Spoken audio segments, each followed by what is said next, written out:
মাহে রমজান এলো বছর ঘুরে, মুমিন মুসলমানের দারে দারে। সবাই আমার সাথে বলার চেষ্টা করবেন, মাহে রমজান এলো বছর ঘুরে, মুমিন মুসলমানের দারে দারে। রহমতেরি বাণী নিয়ে, মাগফিরাতের पैगाम নিয়ে, রহমতেরি বাণী নিয়ে, মাগফিরাতের पैगाम নিয়ে, এলো সবার মাঝে আবার ফিরে। মাহে রমজান এলো বছর ঘুরে, মুমিন মুসলমানের দারে দারে। মাহে রমজান এলো বছর ঘুরে, মুমিন মুসলমানের দারে দারে। কথা বলুন ঠিক কিনা? সবাই আমার সাথে জবান খুলে পড়ুন, ইয়া আইয়ুহাল্লাযীনা আমানু কুতিবা আলাইকুমুস সিয়াম। আল্লাহু আকবার। আল্লাহ সুবহানাহু ওয়া তাআলা কালামে পাকে ইরশাদ করেছেন, ঘোষণা প্রদান করেছেন, ও পৃথিবীর মানব মণ্ডলী, ও পৃথিবীর মুমিন মুসলমানেরা, তোমরা শোনো। ইয়া আইয়ুহাল্লাযীনা আমানু, এই ইমানদার বান্দা বান্দি তোমরা শোনো। কুতিবা আলাইকুমুস সিয়াম কামা কুতিবা আলাল্লাযীনা মিন ক্বাবলিকুম লাআল্লাকুম তাত্তাকুন।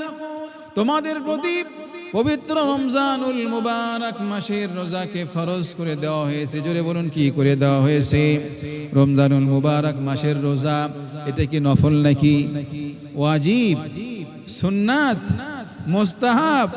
না, রমজানুল মুবারক মাসের রোজা এটা হলো ফরজ। জোরে বলুন, কি? এটা হলো ফরজ ইবাদত। আল্লাহ তাআলা বলতেছেন, তোমাদের প্রতি আমি আল্লাহ তাআলা রমজানুল মুবারক মাসের রোজাকে ফরজ করে দিয়েছি। এটা নফল নয়, মুস্তাহাব নয়, ওয়াজিব নয়, সুন্নাত নয়, এটা হলো ফরজ। আল্লাহ তাআলার কোন বান্দা যদি রমজানুল মুবারক মাসের রোজা পালন না করে, এ ব্যাপারে কঠিন শাস্তির মুখোমুখি তাদেরকে হতে হবে। জোরে বলুন নাউজুবিল্লাহ। শাস্তির কথা আমি বলবো, যারা রমজানুল মুবারক মাসকে পাওয়ার পরেও এই রমজানুল মুবারক মাসের রোজা পালন করে না, আমাদের এই সমাজের মধ্যে এরকম বহুত লোক পাওয়া যাবে যারা রমজানুল মুবারক মাসের রোজা পালন করে না। কথা বলুন ঠিক কিনা? বহু মানুষ রয়েছে, তাদের কাছে এটা একটা বোঝা মনে হচ্ছে, যেই তো রমজানুল মুবারক মাস আমাদের মাঝে উপস্থিত হয়ে গেছে, আমরা তো আর সিগারেট খেতে পারবো না, আমরা তো আর নেশা করতে পারবো না, মদ পান করতে পারবো না। এরকম চিন্তা চেতনা তাদের, এরকম চিন্তাধারা তারা করে থাকে। কথা বলুন ঠিক কিনা? সম্মানিত হাজিরিন, আমার বন্ধুগণ খুব খেয়াল করুন, রাসূল পাক সাল্লাল্লাহু আলাইহি ওয়াসাল্লাম ঘুমিয়ে আসেন।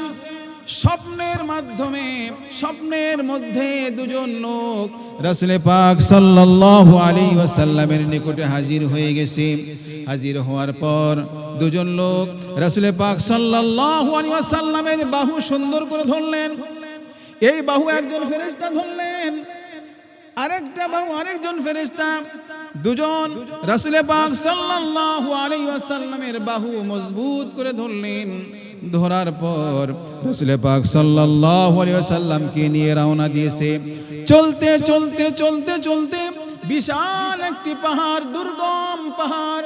এই পাহাড়ের সামনে রাসূল পাক সাল্লাল্লাহু আলাইহি ওয়াসাল্লামকে নিয়ে দুজন হাজির হয়ে গেছে। হাজির হওয়ার পর রাসূল পাক সাল্লাল্লাহু আলাইহি ওয়াসাল্লাম দেখতেছেন বিশাল পাহাড় দেখা যায়, বিশাল পাহাড়। দুজন বলতেছেন, ইয়া রাসূলুল্লাহ, ইয়া হাবিবাল্লাহ, আপনি এই পাহাড়ে আরোহণ করুন। আপনাকে উঠতে হবে। রাসূল পাক সাল্লাল্লাহু আলাইহি ওয়াসাল্লাম বলতেছেন, এত উঁচু পাহাড়, দুর্গম পাহাড়, এই পাহাড়ে ওঠার মতো কোনো ক্ষমতা তো আমার নাই। জোরে বলুন সুবহানাল্লাহ। এই পাহাড়ে আমি কেমন করে উঠবো? এত উঁচু পাহাড়, ওঠার মতো কোনো কৌশল আমার নাই। দুজন বলতেছেন, ইয়া রাসূলুল্লাহ, ইয়া হাবিবাল্লাহ, পেরেশানের কোনো কারণ নাই, আপনি চিন্তিত হবেন না, পেরেশান হবেন না, আমরা দুজন আপনাকে সহযোগিতা করব। জোরে বলুন সুবহানাল্লাহ। কে সহযোগিতা করবে? দুজন ফেরেশতা। রাসূল পাক সাল্লাল্লাহু আলাইহি ওয়াসাল্লামকে বললেন, পেরেশান হয়েন না, আমরা আপনাকে সহযোগিতা করছি।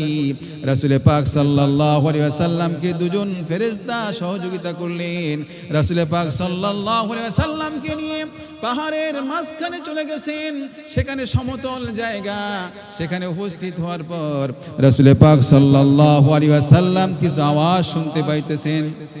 এটা কোনো নরমাল আওয়াজ নয়, বিকট আওয়াজ, চিৎকারের আওয়াজ, কান্নার আওয়াজ নবীজি সাল্লাল্লাহু আলাইহি ওয়াসাল্লামের কানে ভেসে আসতেছে।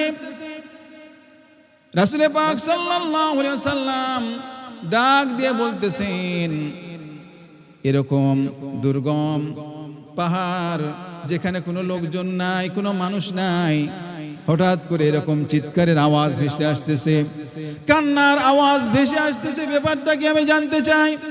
দুজন ডাক দিয়ে বলতেছেন, ইয়া রাসূলুল্লাহ, ইয়া হাবিবাল্লাহ, আপনি যে কান্নার আওয়াজ শুনতে পাচ্ছেন, চিৎকারের আওয়াজ আপনি শুনতে পাচ্ছেন, এগুলো হলো সে সকল মানুষের আওয়াজ শোনা যায় যাদের জন্য জাহান্নামের ফয়সালা হয়ে গেছে, যারা জাহান্নামী, এই জাহান্নামীদের আওয়াজ আপনি শুনতে পাচ্ছেন। জোরে বলুন নাউজুবিল্লাহ। জাহান্নামীদের আওয়াজ শোনা যায়। রাসূল পাক সাল্লাল্লাহু আলাইহি ওয়াসাল্লামকে নিয়ে দুজন ফেরেশতা আরো উপরে চলে গেলেন, একেবারে শেষ প্রান্তে চলে গেছেন। যাওয়ার পর রাসূল পাক সাল্লাল্লাহু আলাইহি ওয়াসাল্লাম দেখতে পাইলেন কিছু সংখ্যক লোক দেখা যায় যাদের পা উপরের দিকে বাঁধা, মাথা নিচের দিকে ঝুলতেছে, আর তাদের দুটি গালের মধ্যে ধারালো অস্ত্র দিয়ে কর্তন করা হচ্ছে, কাটা হচ্ছে। জোরে বলুন নাউজুবিল্লাহ। ধারালো অস্ত্র দিয়ে তাদের গালকে চিরে ফেলানো হচ্ছে, চিরে চৌচির করা হচ্ছে, বারবার এরকম করা হচ্ছে, আর রক্ত দরদর করে গড়ে গড়ে পড়তেছে। রাসূল পাক সাল্লাল্লাহু আলাইহি ওয়াসাল্লাম বললেন, কি ব্যাপার, এদের এই শাস্তি কেন? কি জন্য পা দুটি উপর দিক দিয়ে বেঁধে দিয়ে, উপরের দিকে বেঁধে দিয়ে নিচের দিকে ঝুলন্ত অবস্থায় রাখা হয়েছে, আর তাদের গাল চেরা হচ্ছে, ব্যাপারটাকে জানতে চাই। দুজন বলতেছে, ইয়া রাসূলুল্লাহ, ইয়া হাবিবাল্লাহ, এরা জমিনের মধ্যে রমজানুল মুবারক মাসের রোজাকে অস্বীকার করত, এরা রোজা পালন করত না, রোজা রাখলে পরেও ইচ্ছা করে রোজা ভেঙে ফেলতো। নাউজুবিল্লাহ। আমার মন চায় রোজা রাখবো, মন না চায় আমি রাখবো না। তারা অহংকার করত, তাকাব্বুর করত, রোজার সাথে তারা ঠাট্টা বিদ্রুপ করত। যদি বলেন নাউজুবিল্লাহি মিন যালিক। এরকম মানুষ আছে না নাই? সম্মানিত হাজিরিন, রাসূল পাক সাল্লাল্লাহু আলাইহি ওয়াসাল্লাম হাদিসটি রওয়ায়াত করেছেন হযরতে কাব রাদিয়াল্লাহু তাআলা আনহু। রাসূল পাক সাল্লাল্লাহু আলাইহি ওয়াসাল্লাম ইরশাদ করলেন, সাহাবায়ে কেরামগণ, তোমরা মিম্বারের দিকে এগিয়ে আসো, মিম্বারের নিকটবর্তী হয়ে যাও। ফাহাজারনা, সাহাবায়ে কেরামগণ বলতেছেন, আমরা রাসূল পাক সাল্লাল্লাহু আলাইহি ওয়াসাল্লামের মিম্বারের দিকে উপস্থিত হয়ে গেলাম। মিম্বারের কাছে আমরা জমে জমে বসলাম। রাসূল পাক সাল্লাল্লাহু আলাইহি ওয়াসাল্লাম মিম্বারে আরোহণ করলেন। মিম্বারে আরোহণ করার পর প্রথম সিঁড়িতে যখন কদম মুবারক রাখলেন, রাখার পর রাসূল পাক সাল্লাল্লাহু আলাইহি ওয়াসাল্লাম বললেন আমিন। বক্তব্য পেশ করতেছেন, আলোচনা করতেছেন, বয়ান করতেছেন। কিছুক্ষণ পর রাসূল পাক সাল্লাল্লাহু আলাইহি ওয়াসাল্লাম আবার বললেন আমিন। বক্তব্য পেশ করতেছেন, কিছুক্ষণ পর আবার রাসূল পাক সাল্লাল্লাহু আলাইহি ওয়াসাল্লাম বললেন আমিন। তিনবার বললেন আমিন। জোরে বলুন কয়বার? তিনবার বললেন আমিন। বক্তব্য কমপ্লিট হওয়ার পর রাসূল পাক সাল্লাল্লাহু আলাইহি ওয়াসাল্লাম যখন মিম্বার থেকে অবতরণ করলেন, সাহাবায়ে কেরামগণ রাসূল পাক সাল্লাল্লাহু আলাইহি ওয়াসাল্লামকে জিজ্ঞাসা করলেন, ইয়া রাসূলুল্লাহ, ইয়া হাবিবাল্লাহ, এরকম তো আপনাকে কোনোদিন দেখি নাই, আজকে আমরা আপনাকে ব্যতিক্রম দেখলাম। কোনোদিন আপনাকে মেম্বারে আরোহণ করার পর বক্তব্যের মাঝে মাঝে আপনি এরকম আমিন বলতে বলেছেন, আমরা এরকম আপনাকে আমিন বলতে শুনি নাই। আপনি কি জন্য আজ পরপর 3 বার আমিন বললেন, আমরা জানতে চাই। জোরে বলুন সুবহানাল্লাহ। সম্মানিত উপস্থিতি, খুব খেয়াল করুন, সাহাবায়ে কেরামগণ বলতেছেন, ইয়া রাসূলুল্লাহ, ইয়া হাবিবাল্লাহ, আমরা জানতে চাই রহস্যটা কি, কি জন্য আপনি আমিন বললেন। রাসূল পাক সাল্লাল্লাহু আলাইহি ওয়াসাল্লাম বললেন, সাহাবায়ে কেরামগণ তোমরা শোনো, আমি যখন মেম্বারে পা রাখলাম, হযরত জিবরাইল আলাইহিস সালাতু ওয়াস সালাম আমার নিকটে হাজির হইয়া বলতেছেন, ইয়া রাসূলুল্লাহ, ইয়া হাবিবাল্লাহ, যারা রমজানুল মুবারক মাস পাবে, রমজান মাস পাওয়ার পর যারা জিন্দেগীর সমস্ত গুনাহগুলি ঝরাইতে পারল না, আল্লাহ তাআলার নিকটে কান্নাকাটি করে তওবা পড়ে ইস্তিগফার করে যারা নিজেদের জিন্দেগীর যত অপরাধ রয়েছে, যত গুনাহ রয়েছে, এই গুনাহগুলো ক্ষমা করে নিতে পারলো না, তারা ধ্বংস হয়ে যাক। জোরে বলুন নাউজুবিল্লাহ। হযরতে জিবরাইল আলাইহিস সালাতু ওয়াস সালাম যখন বলতে বলেছেন আমিন, তখন আমি নবীজি বলে দিয়েছি আমিন।